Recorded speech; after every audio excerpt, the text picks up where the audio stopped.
কিছু লিখেছে, গোছানো অগোছালো স্বপ্ন দেখেছে। ঘড়ি দেখার আগে টাইম ফুরিয়ে গেছে, জানার আগে ইতি হবে কি কোনো গতি। আতা গাছে তোতা পাখি পড়তে পড়তে গেল বেলা, বড় হয়ে শুধু সামলাচ্ছে ঠেলা। পান্তা ভাতে কি তাতে তাদের কি, জীবন শুধু নিচ্ছে মজা। বেকারে বেকারে কেমন টক্কর, ঘটনে অঘটনে যে চারে চক্কর। শুনেন আপা, আপনার একটা কথা কই, আপনার লেগে চান্স দেখে মনে করেন না যে আমি এই বাসার কামের বউ। আমি কিন্তু এই বাসার কামের বউ না, আমি হইতেছি এই বাসার শেফ। যে মেয়েটা কিনা এত সমস্যা, ওকে আমরা বুদ্ধি করে বের করে দিই।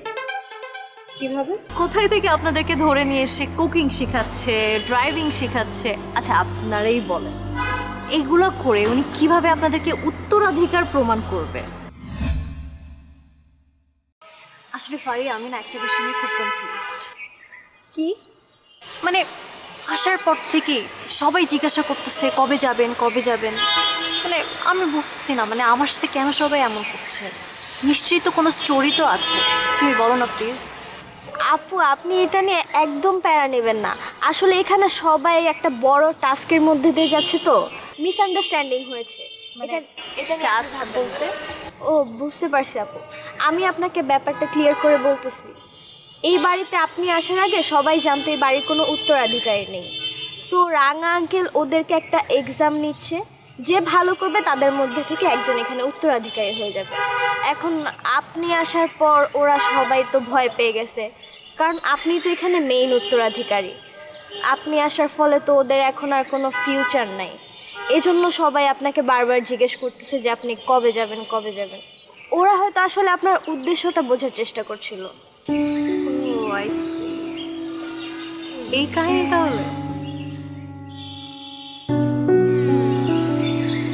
ওকে ঠিক আছে, থ্যাঙ্কস, কাউকে বলবা না। ওকে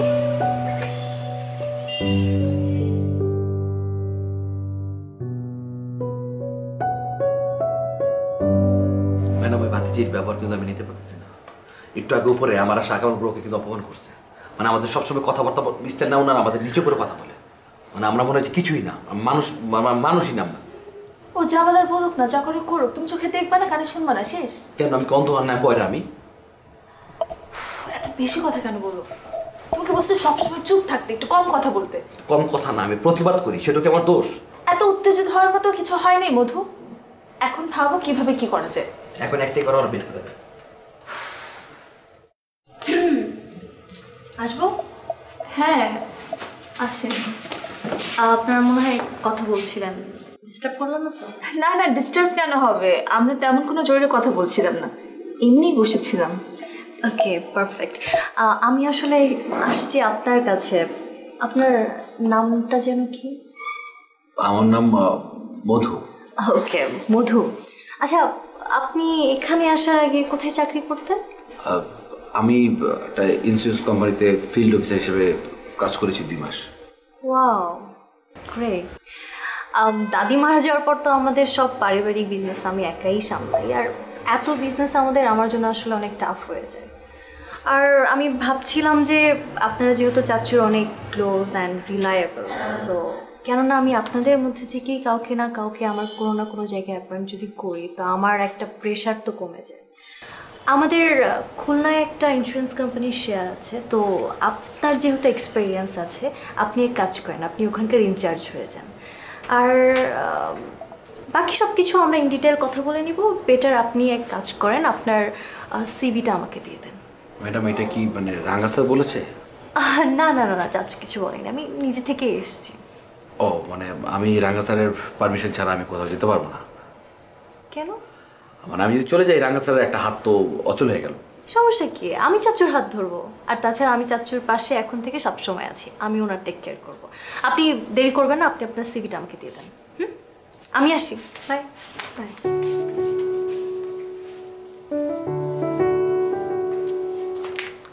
কি বুঝতো? এইভাবে টেকনিক্যালি এখান থেকে একে একে সবাইকে সরাবে, তারপর সে একা সব সম্পত্তির মালিক হবে। তো হোক, ওনার চাচার সম্পত্তি, ওনার বাপদাদার সম্পত্তি উনি একা ভোগ করুক। মানে আমি যাব, তার দাদি মারা গেছে, দাদির ইন্স্যুরেন্স দেখার জন্য আমার দায়িত্ব এটা। তোমার যেহেতু এক্সপিরিয়েন্স আছে তুমি যেতেই পারো। আমি একা যাবো না, আমি আপনাকে নিয়ে যাবো। আচ্ছা ভালো কথা, আপনার কি এরকম ইন্স্যুরেন্স কোম্পানিতে চাকরি করার কোনো অভিজ্ঞতা আছে? মধু, সবসময় তুমি মজা করো। মজা না, সিরিয়াসলি বলতেছি।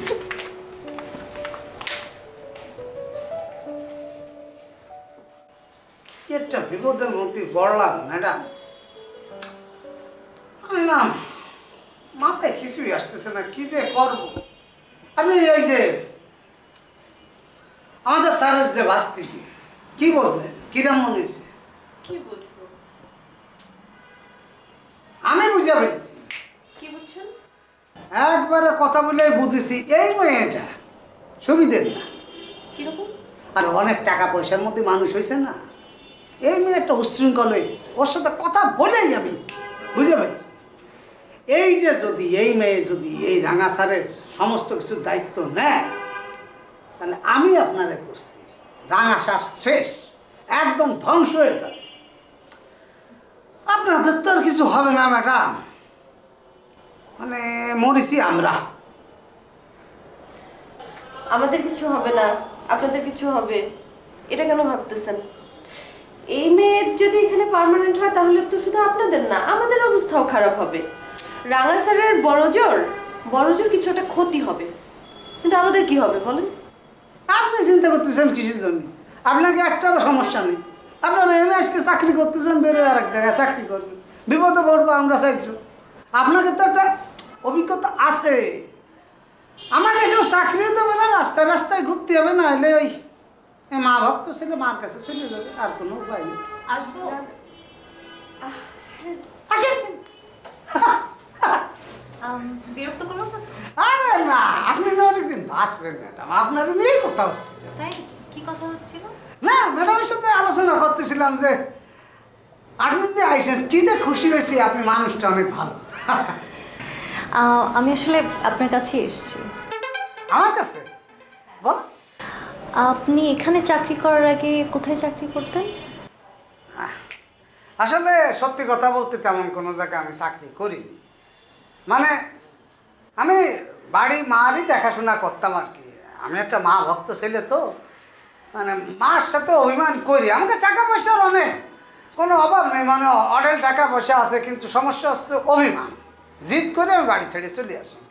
চিন্তা ছিল একটাই, যতদিন নিজের পায়ে নিজের টাকায় না দাঁড়াতে পারবো ততদিন আর বাড়ি ফিরবো না। ওই সেই জিদাজিদি করে ঢাকা শহরে ঘোরাঘুরি করেছি, অনেক স্ট্রাগল করেছি, তারপরে এই জায়গায় এসে মনে করেন এই মানে শিখতেছি আর কি। তার মানে আপনার মায়ের সেবা করতেন? আমি মায়ের সেবাই করেছি, খুব খুব পছন্দ করি এটা করতে। পারফেক্ট, আপনার কি দেই হবে? আমাকে আমাকে বলো না, আমি নিতে পারবো, দায়িত্ব নিতে পারবো। আমাদের খুলনায় আসলে অনেক সয় সম্পত্তি, আর দাদি মারা যাওয়ার পর তো সব কিছু আমার একাই দেখতে হয়। কোনো সমস্যা নেই, আমি দেখবো। আমি জানি আপনি অনেক ট্যালেন্টেড, তো খুলনায় আমাদের একটা বৃদ্ধাশ্রম আছে, আপনি ওখানে চলে যান। সরি ম্যাডাম, বুঝতে পারলাম না, মানে আমি বৃদ্ধ, আমি তো বিয়েই করিনি, মানে বৃদ্ধাশ্রমে আমি বৃদ্ধ মানে বুঝিনি। না না না না, মানে আপনাকে যেতে বলেছি কারণ আমি ওখানে আপনাকে একটা চাকরির সুযোগ দিতে চাই, আপনাকে আমি ওখানকার ইনচার্জ করতে চাই। আর আপনারা তো আমার চাচুর অনেক কাছের মানুষ, সব থেকে রিলায়েবল, তো আপনাদের থেকে আপন কাউকে তো আমি পাবো না। আর আপনারা যদি এই দায়িত্ব নেন তাহলে আমি একটা রিলিফ পাবো, ট্রাস্ট। সো আপনি এক কাজ করেন, আপনি আপনার সিভিটা আমাকে দিয়ে দেন, আর আপনি মেন্টালি প্রিপেয়ার্ড হন, আপনি আমার বৃদ্ধাশ্রমের ইনচার্জ হচ্ছেন। সব ঠিক আছে, হয়েছে কি ম্যাডাম, মানে আপনি কি বোঝার চেষ্টা করেন, রাঙা স্যার একা, মানে আমরা ছাড়া তো ওনার কেউ নেই, ওনার আপনি কোনো চিন্তা করেন না, আমি তো চলে আসছি না, চাচুর দেখাশোনা আমি করব, আপনি কোনো টেনশন করবেন না। আপনি বেটার আপনার সিভিটা রেডি রাখেন, আমাকে দিয়ে দেন, আমি এখানেই আছি, আপনি টাইম নেন, আমাকে জানাবেন। ওকে, আপনারা কথা বলেন, আমি আসছি। হ্যাঁ, কংগ্রেচুলেশন। হাজলামি করতেছে, মজা নিচ্ছে, এটা কোনো কথা না, আমার তো বাইর করে দেবে।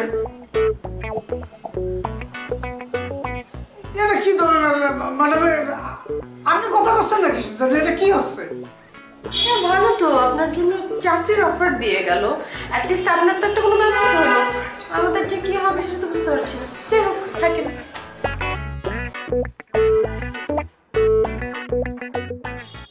ভয়ঙ্কর।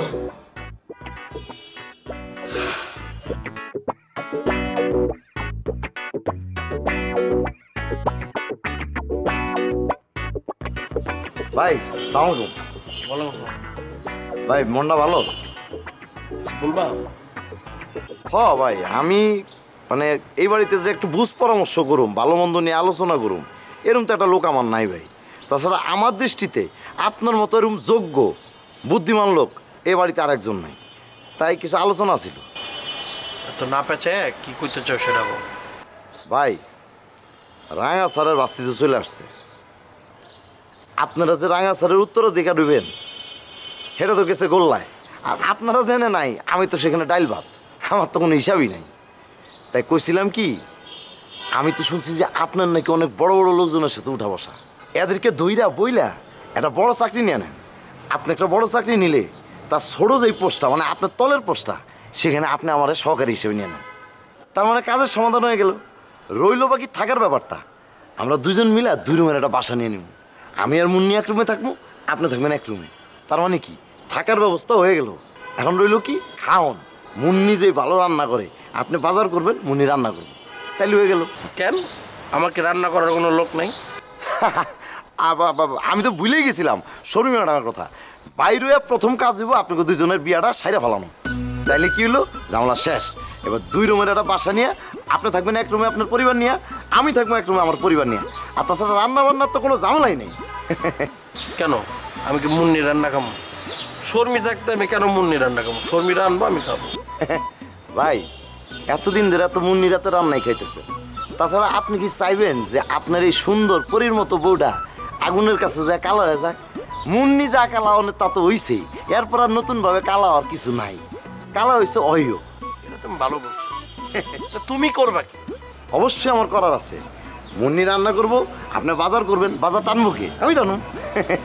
আচ্ছা করুন ভাই, তুমি তো বলছিলা তুমি আমার ছোট দেখতে, মানে সব দিক দিয়ে ছোট। ছোট ভাই যেহেতু, তো বড় ভাই যদি ছোট ভাইয়ের 2 গালে 2টা কষায়া জুতা দিয়ে বাড়ি মারে, তাহলে কোনো সমস্যা আছে? এইটা একটা সমস্যা আপনার।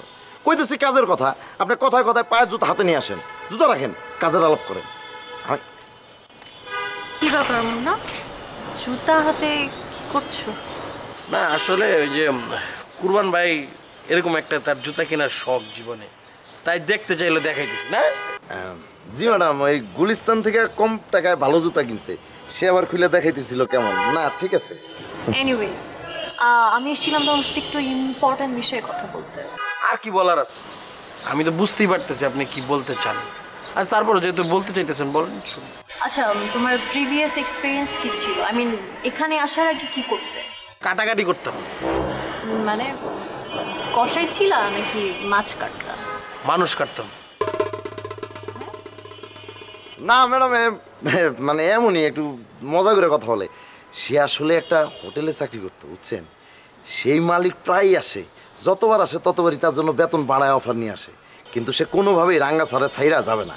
এই জন্য ওই মালিক যতবারই আসে তারে ফিরিয়ে দেয়। অত্যন্ত ভালো হৃদয়ের মানুষ, একটু ঝামেলা এই আর কি।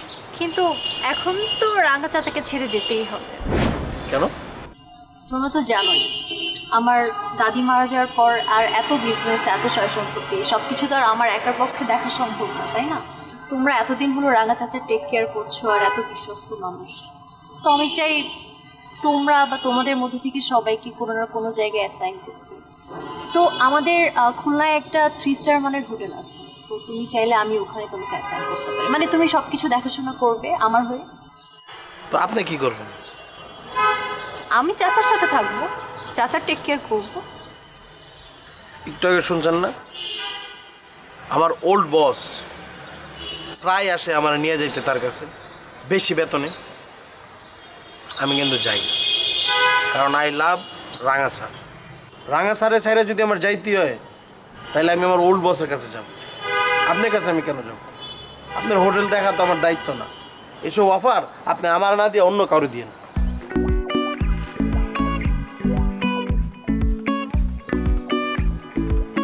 ম্যাডাম এর কথা বাদ দেন, মাথায় কিচ্ছু নাই, মাথায় সমস্যা আছে। সমস্যা না থাকলে এই রোদের মধ্যে এখানে বয়ে থাকি। বাদ দেন এর কথা। আপনি তারে যা বলতেছিলেন আমারে বলেন। এমন কোনো লাইন নাই ম্যাডাম যে লাইনে আমি কাজ করে অভিজ্ঞতা অর্জন করিনি।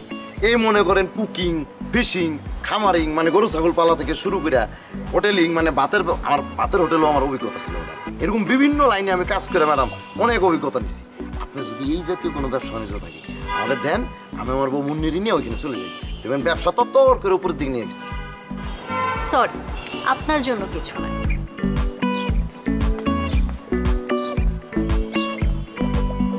সরি, আপনার জন্য কোনো জব নাই। পাগল ছাগল কোনো নেই। আমার মতো একটা যোগ্য অভিজ্ঞ লোক তো হলায় না, সে নাকি দুনিয়ার ব্যবসা নিয়ে। কি কুরবান ভাই? আসসালামু আলাইকুম। ওয়ালাইকুম আসসালাম। শেরতাজ আপুর সাথে কথা বলছিলেন? আর কোয়েন না ম্যাডাম, এটা মানুষ পাগল ছাগল। আইসা মুন্না বাইরে কইতেছে তার নাকি কি স্টার হোটেল আছে, সেই হোটেলে যায় দায়িত্ব নিতে ব্যবসা করতে। মুন্না ভাই খাওয়ার উপরে মুখের উপরে মানা করে দিয়ে গেল গা। আমি তারে বললাম যে আমার এমন কোনো লাইনের অভিজ্ঞতা নাই যেটা আমার নাই। আপনার এই জাতীয় কোনো ব্যবসা বাণিজ্য থাকলে আমারে দেন, আমি মুন্নির নিয়ে ডাইরেক্ট চলে যাবো, ব্যবসা তত্তর করে উপরে নিয়ে যাবো। সে বলে না মানে সে বলে আমার জন্য নাকি তার কাছে কোনো কাজ নাই। এটা কোনো কথা বলেন? যার কাজের দরকার, যার পেটে খিদা, তারা না দিয়া যার দরকার নাই যে অপদার্থ হের পিছে পিছে দৌড়ায়। আস্ত মানুষ।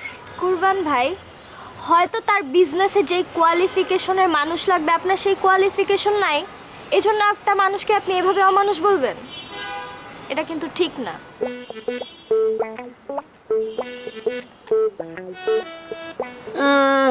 কুরবান ভাই, একটা মানুষের ইয়ে নাই, এটা কিন্তু ঠিক না। তোর বয়স অনুপাতে তুই ম্যানেজার পোস্টে যাস, কেমনি জানে আইসস? পাগল ছাগল কোনার মুন্নি আমারে আসিল অটো হেটা বেচাইছে, কইছে ব্যবসা করো। মালিক সারা ব্যবসা এখন চান্দে উঠছে, আর হেনা আমি এখন কোনো দিকে ভাগ করতে পারতাছি না।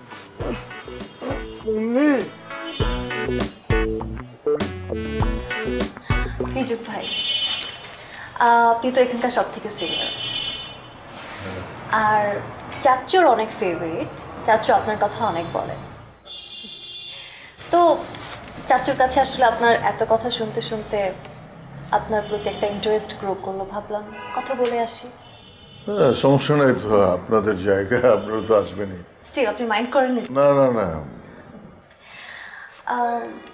আপনি এখানে আসার আগে নিশ্চয়ই অনেক কাজ করেছেন, অনেক এক্সপিরিয়েন্স গ্যাদার করেছেন, তো কি করতেন? আমার আসলে ওরকম কাজ করার কোনো অভিজ্ঞতা নাই, কোনো এক্সপিরিয়েন্স আমি গ্যাদার করিনি। এটাই আমার প্রথম চাকরি। ওকে, মানে এখানে আসার আগে কিছু তো করতেন, মানে প্রতিটা মানুষের মধ্যেই তো একটা স্পেশালিটি থাকে, অ্যান্ড আই হোপ আপনার মধ্যেও কিছু না কিছু স্পেশাল তো আছে। কি করতাম সেরকম কিছু না, সারাদিন বাইরে বাইরে ঘুরতাম, বাসায় ফিরে রাত জাগতাম, ভোরের দিকে ঘুমাতাম, আবার ঘুম থেকে উঠে আবার বাইরে যেতাম, বাইরে বাইরে ঘুরতাম, এভাবেই চলতো। আর মাঝে মধ্যে চাকরির ইন্টারভিউ দিতাম। আচ্ছা, মানে সারা রাত জাগতেন? দেখছেন, আমি বললাম না সবার মধ্যেই কোনো না কোনো স্পেশালিটি থাকে, আপনার মধ্যে আছে, আপনি সারা রাত জাগতে পারেন। না না, সারা রাত তো এমনি এমনি জাগতাম না, জাগতে বাধ্য হতাম আর কি। এনিওয়েজ, আপনি তো জানেন আমার দাদি মারা যাওয়ার পরে সব কিছু আমার একাই সামলাতে হয়, আর আমার এই কতটুকুই বা বয়স বলেন, এত প্রেশার কিভাবে নেই। আর এই জন্য ভাবলাম যে চাচু যেহেতু আপনাদের সবাইকে অনেক পছন্দ করে, আর স্পেশালি আপনাকে তো একটু বেশিই পছন্দ করে, আর আপনারা তো সবাই এখানকার অনেক রিলায়েবল চাচু, তো আমাদের খুলনায় একটা সুপার মার্কেট আছে, আপনি ওখানকার সিকিউরিটি ইনচার্জ হয়ে যান।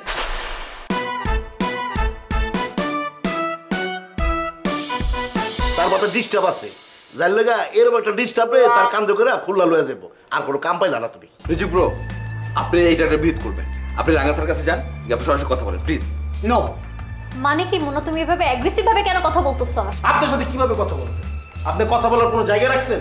মানে ফাইজলামি করতে এসেছেন এই জায়গায়? আমি এখানে এক মুহূর্ত থাকবো না, ইনফ্যাক্ট আজকেই চলে যাব, তুমিও আমার সাথে যাচ্ছ। আচ্ছা ঠিক আছে।